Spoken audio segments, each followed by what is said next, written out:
So ayan, ready na mga kabeshi ang ating frittata di zucchini. So ayan mga kabeshi, ginisa natin ang ating zucchini sa bawang sibuyas and then tomatoes. Ayan, so lutuin lang natin siya. Cover it into 5 minutes.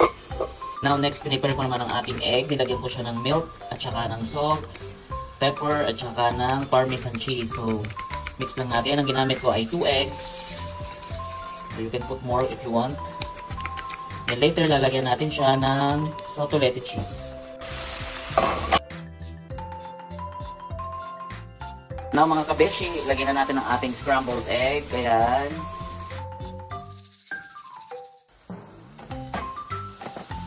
Lagyan na natin ang ating sotolete o ating cheese.